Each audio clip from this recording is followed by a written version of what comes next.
Hello my friends. Let me show you how I upgraded my aquaponics heater in my fish tank. I purchased 100 feet of PEX tubing and I've cut 33 feet off of the coil, and to divide the second half of the coil I'm simply evening the ends up, mark the center spot, and snipping it in half. That'll give me pretty close to 3 equal parts. I'm making 3 additional heating coils for my 3 remaining tanks. What I found from the first heater that I made, tying the loops with cord was very time consuming, and after I submersed it I found that the coils wanted to float, and I needed to use weights to hold the coils at the bottom of the tank.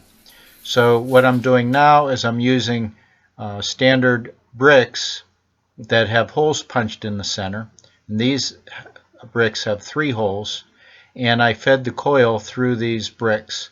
Now I'm dividing the bricks up evenly spaced, and then I'm zip tying them to the coil. Here I'm heating the standpipe and zip tied those together.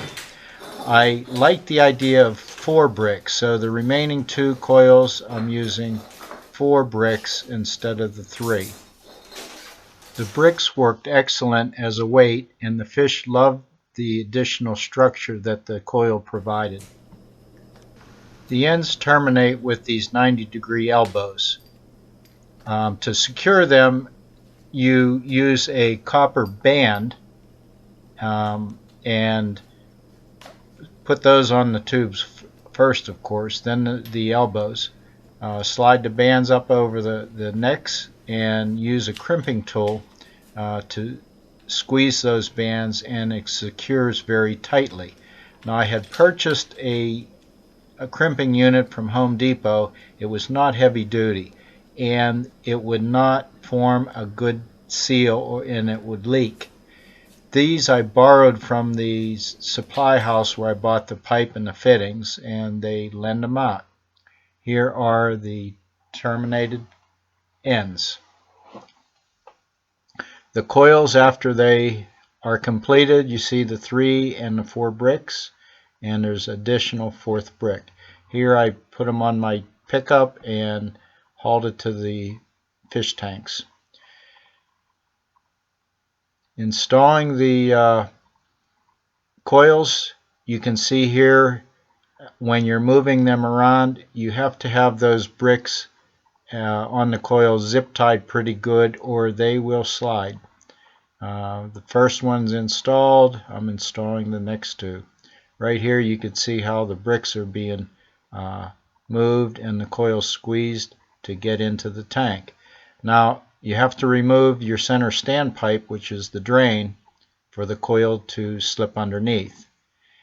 When this standpipe is reinserted, it will then be setting in the middle of the circle of the heating coils.